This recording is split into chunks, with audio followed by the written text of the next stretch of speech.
सर्वसामान्यांच्या हक्काचा आवाज जागर जनस्थान।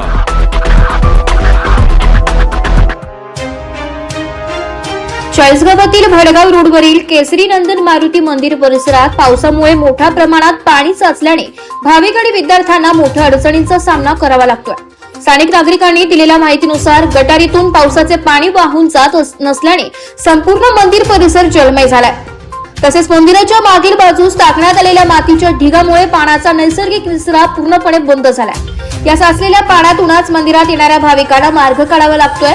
शाळा कॉलेजला जाणारे विद्यार्थी याच पाण्यातून ये-जा करत असल्याने त्यांना मोठा त्रास सहन करावा लागतोय। दुर्गंधी, चिखल आणि अपघाताची शक्यता यामुळे स्थानिक नागरिकांमध्ये नाराजी व्यक्त होत आहे। स्थानिकांनी संबंधित विभागाने तातडीने पाहणी करून गटारांची स्वच्छता करावी, मातीचा ढीग हटवून पाण्याचा निचरा सुरळीत करावा अशी जोरदार मागणी केली आहे। आता प्रशासन याकडे किती लवकर लक्ष देते आणि भाविक व विद्यार्थ्यांची ही समस्या कधी दूर होते हे पाहणे आता महत्त्वाचे ठरणार आहे।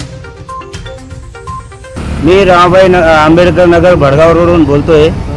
आमच्याकडे पावसाळ्यात आमच्या घरांमध्ये नेहमी पाणी शिरत असते आणि वर्षानुवर्ष त्रास आहे आम्हाला, पण आमच्याकडे कोणी लक्ष देत नाही। नगरसेवक नाही, कोणी येऊन पाहत नाही।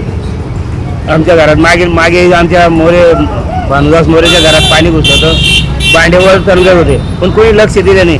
आताही तीच परिस्थिती। आता येऊन पहा, गल्लीमध्ये पाणी आहे, घरामध्ये पाणी आहे, मारुती मंदिरमध्ये पाणी, तेच पाणी इकडे येत असतं, परंतु याच्याकडे कोणी लक्ष देत नाही। तरी कृपया प्रशासनाने आमच्याकडे लक्ष द्यावा ही आम्ही विनंती करतो। हे पावसाचं पाणी आपल्या परिसरात घुसण्याचं मेन कारण काय आहे? मेन कारण आहे की गटारीचं पाणी पास होत नाही।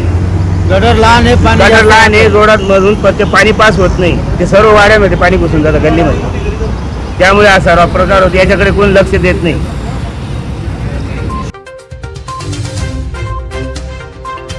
जागर जनस्थानसाठी सोजिलाल हाडपे, चाळीसगाव।